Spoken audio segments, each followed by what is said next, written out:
കൂട്ടുകാർക്ക് എല്ലാവർക്കും പുതിയ വീഡിയോയിലേക്ക് സ്വാഗതം. എല്ലാവരും സുഖമായിട്ട് സന്തോഷമായിട്ട് ഇരിക്കുകയെന്ന് വിചാരിക്കുന്നു. കണ്ടോ, ഈ ചെടിയുടെ വീഡിയോ ഞാൻ കാണിച്ചിട്ടുണ്ടായിരുന്നു. നിങ്ങൾക്ക് എല്ലാവർക്കും ഇഷ്ടമായി എന്ന് എനിക്ക് മനസ്സിലായിട്ടുണ്ട്. അത് ചില വീഡിയോ ആരും കാണില്ല, ചില വീഡിയോ എല്ലാവരും കാണും കേട്ടോ. അപ്പോൾ ഈ ഫിറ്റോണിയ ഇതില്ലാത്തവരെല്ലാവരും വാങ്ങിച്ച് നട്ടോളൂ. ഇന്ന് ഞാൻ വന്നിരിക്കുന്നത് പേരറിയാത്തൊരു ചെടിയെ പറ്റി പറയാനാണ് കേട്ടോ. നല്ല വെയിലാണ്, അതുകൊണ്ട് വലിയ ബുദ്ധിമുട്ടാണ്, വേർത്ത് കുളിക്കുന്നു. അപ്പം ഞാൻ എൻ്റെ ചെടിത്തോട്ടത്തിലൂടെ ഇങ്ങനെ നടക്കുമ്പോൾ ഞാൻ എൻ്റെ ചെടികളെ ആണല്ലോ കാണിക്കണത്. അപ്പോൾ അതിൽ എന്നെ അത്ഭുതപ്പെടുത്തിയൊരു ചെടി, ഞാനതിൽ പൂവൊന്നും ഉണ്ടാവുമെന്ന് വിചാരിച്ചതല്ല കേട്ടോ. അപ്പോൾ അതിൽ നല്ല പൂക്കളൊക്കെ ഉണ്ടായിരിക്കണം. അപ്പോൾ നിങ്ങളെ കാണിക്കാമെന്ന് വിചാരിച്ചു. അതിൻ്റെ പേരെനിക്കറിയില്ല, ഇനി ഗൂഗിളിലൊക്കെ സെർച്ച് ചെയ്ത് നോക്കിയാൽ കിട്ടുമായിരിക്കും. അപ്പോൾ അറിയുന്നവരൊക്കെ ഉണ്ടെങ്കിൽ പറയാം കേട്ടോ. അപ്പോൾ ആ ചെടി എന്താണെന്ന് ഞാൻ കാണിക്കാം.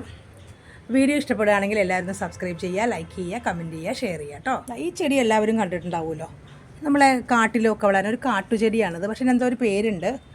ഇതിൽ ധാരാളം മുട്ടുകളും പൂക്കളും ഒക്കെ ഉണ്ട്. അതൊരു ചട്ടിയിലാണ് നിൽക്കുന്നത് കേട്ടോ. ഇതിവിടെ ഇവിടെയൊക്കെ പൂവായിട്ട് നിൽക്കുന്നുണ്ട്. നിലത്ത് നടുകയാണെങ്കിൽ കാട് പിടിച്ച് വളരും കേട്ടോ. അതിനോട് സാമ്യമുള്ളൊരു ചെടിയെ പറ്റിയാണ് ഇന്ന് പറയാൻ പോണത്. ഇതാണ് ആ ചെടി. ഇലകളും ഒക്കെ വ്യത്യാസമുണ്ട്. ഒരു വെരിഗേറ്റഡ് ഇതാണ്, കാരണം പച്ചയും വെള്ളയും കൂടി ചേർന്നൊരു കളറാണ്. ഇതൊരു ഇലച്ചെടിയായിട്ടാണ് ഞാൻ ഇത്രയും നാൾ കണ്ടത്. നല്ല ഭംഗിയുള്ളൊരു ചെടി. ഇതുപോലെ വൈറ്റ് ഗ്രീൻ കോമ്പിനേഷനുള്ള ഇഷ്ടംപോലെ ചെടികളുണ്ടല്ലോ, ധാരാളം. ഞാൻ പനിക്കൂർക്കയുടെ വീഡിയോ ഇട്ടുണ്ടായിരുന്നല്ലോ, ഇതേപോലത്തെ പനിക്കൂർക്ക. ഇത് അങ്ങനത്തെ ഒരു ചെടിയെന്നാണ് ഞാൻ കരുതിക്കൊണ്ടിരുന്നത്. എനിക്ക് കൂട്ടായിട്ട് അമ്മിണിക്കുട്ടി വന്നിരിക്കുന്നുണ്ട് കേട്ടോ. എൻ്റെ ലോങ് വീഡിയോയിൽ പൂച്ചകളെയും പട്ടികളെയൊക്കെ കാണിക്കണമെന്ന് പറഞ്ഞവർക്ക് വേണ്ടിയിട്ടാണ് കേട്ടോ ഇത്. അവൾക്ക് ഭക്ഷണമൊക്കെ കൊടുത്തു, അവൾ ശരീരം വൃത്തിയാക്കിക്കൊണ്ടിരിക്കുകയാണ്. വായോണ്ട് കഴിച്ചാലും ദേഹം മുഴുവൻ വൃത്തിയാക്കുന്ന ആൾക്കാരാണല്ലോ പൂച്ചകൾ. അങ്ങനെ അപ്പോൾ ഇതാണ് ഈ ചെടി. അങ്ങനെ ഞാൻ ഒരു കളർ ചെടി, ഒരു ഇലച്ചെടിയായിട്ട് നല്ല ഭംഗിയായിട്ടൊരു ചെടി എന്ന് കരുതി അങ്ങനെ ഇരിക്കുമ്പോഴാണ് പെട്ടെന്ന് ഇതിൽ ധാരാളം പൂക്കളുണ്ടായത്. അത് ഞാൻ കാണിച്ചു തരാം കേട്ടോ. ഇത് കണ്ടോ, നല്ല ഭംഗിയുള്ള ഒരു തരം, അത് നേരത്തെ കണ്ട പോലത്തെ തന്നെ, പക്ഷേ കളർ വ്യത്യാസമുണ്ട് കുറച്ച്. ഒരു ഉജാലയുടെ കളറുള്ള പൂക്കൾ ധാരാളമായിട്ടുണ്ടാവണം കേട്ടോ. പക്ഷേ ഇതിൻ്റെ ഇലകൾക്ക് കുറച്ച് വലിപ്പവും കുറവാണ്. ആ ചെടിക്കാണെങ്കിൽ നല്ല ഇലകൾക്ക് വലിപ്പമുണ്ട്, ഇതിന് വലിപ്പമില്ല. അത് മാത്രമേ വ്യത്യാസമുള്ളൂ കേട്ടോ. ധാരാളം പൂക്കളുണ്ടായിട്ടുണ്ട്. എനിക്ക് വല്ലാത്ത അതിശയമായി. ആദ്യം ഞാൻ വിചാരിച്ചു ഒരു പൂ കൊഴിഞ്ഞ് താഴെ കിടക്കണുണ്ട്. അപ്പോൾ ഞാനിത് വേറെ സ്ഥലത്ത് മുകളിൽ ഇങ്ങനെ വെച്ചേക്കായിരുന്നു. ഇനി മറ്റേ ചെടിയുടെ പൂവാണോ എന്നൊക്കെ വിചാരിച്ചു. അപ്പോൾ നോക്കുമ്പോൾ അല്ല കേട്ടോ. അപ്പോൾ ഞാൻ ഇതിനെ ശ്രദ്ധിച്ച് നോക്കിയപ്പോഴാണ് മനസ്സിലായത് ഇതിൽ ആദ്യം ഒരു പൂവേ ഉണ്ടായുള്ളൂ, പിന്നെ ധാരാളം മുട്ടുകൾ ഇങ്ങനെ വരുന്നു. അപ്പോൾ എനിക്ക് വല്ലാത്ത അതിശയമായി. അപ്പോൾ കുറേ ദിവസമായി നിങ്ങളെ ഈ ചെടിയെപ്പറ്റി കാണിക്കാമെന്ന് വിചാരിക്കുന്നു. അപ്പോൾ ഇതിൻ്റെ ഒരു പ്രത്യേകത എന്താണെന്ന് വെച്ചാൽ ഇത് ഇലച്ചെടിയായിട്ടും വളർത്താം. അതായത് ഇലകൾക്ക് നല്ല ഭംഗിയുണ്ട്. അഥവാ ഇനി പൂക്കളില്ലെങ്കിൽ ഇലച്ചെടിയായിട്ട് വളർത്താം. ഇത് ധാരാളം പൂക്കളും വന്നേക്കണം. അതെനിക്ക് വലിയ സന്തോഷമായിട്ടോ, നല്ല ഭംഗിയുണ്ട്. പക്ഷേ ഇപ്പോൾ ആദ്യം കാണിച്ച ചട്ടിയിൽ അതിൽ പൂക്കൾ ഇതുവരെ വന്നിട്ടില്ല.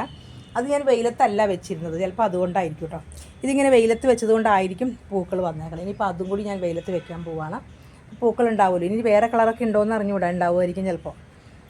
എന്തായാലും ചെടികളുടെ കാര്യങ്ങളിപ്പോൾ വളരെ വെറൈറ്റി ചെടികളാണല്ലോ വരുന്നത്. പണ്ടത്തെ പോലെയൊന്നുമല്ലോ ചെത്തിയും മന്ദാരവും രാജമല്ലിയും ഒക്കെ ഉണ്ടായിരുന്ന കാലമൊക്കെ മാറി. ഇപ്പോൾ ധാരാളം പൂക്കളായിട്ട് വരികയാണല്ലോ. അതിനിടയ്ക്കൊരു വില്ലനെ കാണിച്ചത്. മഴ കുറഞ്ഞപ്പോൾ എല്ലാവരും പോയി എന്നൊക്കെ വിചാരിച്ച് സമാധാനിച്ചിരിക്കുകയായിരുന്നു. പെട്ടെന്നാണ് മഴ വന്നത്. വീണ്ടും വന്നു അവൻ. ഇവനെ ഇവിടുന്ന് ഓടിക്കണം, അല്ലെങ്കിൽ എൻ്റെ ഓർക്കിഡ് എല്ലാം നശിപ്പിക്കും. ഇതിൻ്റെ പ്രൊപ്പഗേഷൻ വളരെ ഈസിയാണ് കേട്ടോ. ഞാൻ വെറും ചെറിയ കമ്പുകൾ എവിടെയെങ്കിലും വീണ് കഴിഞ്ഞാൽ അവിടെ തന്നെ മുളയ്ക്കും. അത് ഞാൻ കാണിച്ചു തരാം എങ്ങനെയാണ്. ഈ ഒരു ചെടി നിൽക്കണ അതിൻ്റെ ഉള്ളിലേക്കായിട്ടാണ് ഈ മറ്റേ ചെടി അങ്ങനെ വീണ് കിടന്നിരുന്നത്. അപ്പോൾ അതിൻ്റെ കമ്പ് ഇതിലേക്ക് വീണ് ഇതിലതേ പിടിച്ച് നിൽക്കണം കണ്ടോ. അപ്പോൾ ഇതിൻ്റെ ഉള്ളിലാണ് ഈ ചെടി നിൽക്കുന്നത് കണ്ടോ. അപ്പോൾ ഞാനിത് വലിച്ചിട്ട് വരണമില്ല. അപ്പോൾ നോക്കുമ്പോൾ ഇതിൻ്റെ വേര് പിടിച്ച് വന്നേക്കണം. അതായത് വളരെ ഈസി ആയിട്ട് പിടിപ്പിക്കാൻ പറ്റിയ ചെടിയാണെന്നാണ് അതിൻ്റെ ഒരു അർത്ഥം. ഇതെനിക്ക് അറിയില്ലായിരുന്നു. ഇതിൻ്റെ കമ്പ് പിന്നെ ഇതിലേക്ക് തന്നെ വേര് പെട്ടെന്ന് വന്ന് മുളച്ചു. അതായത് കണ്ടോ, ഇതിന് എല്ലാ സൈഡിലും ഇങ്ങനെ വേരുകളുണ്ട്. അപ്പോൾ പെട്ടെന്ന് ഇത് പിടിക്കുന്നതാണ്. അങ്ങനത്തെ ചെടികൾ പെട്ടെന്ന് പിടിക്കും. മണി പ്ലാന്റൊക്കെ പോലെ എല്ലാ സ്ഥലത്തും ഇങ്ങനെ വേര് വരുന്ന ചെടികൾ വേഗം പിടിക്കും.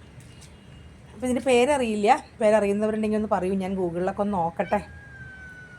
പിന്നെ അത് സത്യമാണോ എന്നും അറിയില്ലല്ലോ. അപ്പോൾ ഈ അത്ഭുത ചെടിയെ പറ്റിയാണ് പറയാൻ പോകുന്നത്. കാരണം എനിക്ക് ഓരോ ചെടികളും നമുക്കൊരു അത്ഭുതങ്ങൾ തരും. ഇതിൽ പൂവുണ്ടാവുമെന്ന് ഞാൻ ഒരിക്കലും പ്രതീക്ഷിച്ചില്ല. അപ്പോൾ അത് കണ്ടപ്പോൾ എനിക്ക് വല്ലാത്തൊരു സർപ്രൈസായിപ്പോയി. അപ്പോൾ നിങ്ങൾ വിചാരിക്കുന്നതൊക്കെ ഇത്ര സർപ്രൈസാണോ? എനിക്ക് അതേ കേട്ടോ. ഓരോ ചെടികളെ പറ്റി ഞാൻ അങ്ങനെ നോക്കി നിരീക്ഷിച്ചുകൊണ്ടിരിക്കും. അപ്പോൾ ഇതെല്ലാം നമുക്ക് വളരെ അത്ഭുതമായിട്ടാണ് തോന്നാറുള്ളത്. എടാ മക്കളെ, അപ്പോൾ ഇന്നത്തെ വീഡിയോ ഇത്രയേ ഉള്ളൂടാ. ഓരോ ദിവസവും ഞാൻ കണ്ടെത്താൻ പെടുന്ന പാട് നിങ്ങളെല്ലാവരും സപ്പോർട്ട് ചെയ്യുമെന്ന് വിചാരിക്കണം കേട്ടോ. ഇന്നത്തെ വീഡിയോ ഇത്രയേ ഉള്ളൂ. പുതിയ വീഡിയോ ആയിട്ട് വരുന്നവരെല്ലാവരും സുഖമായിട്ട് സന്തോഷമായിട്ടിരിക്കുക. എല്ലാവർക്കും ടാറ്റാ.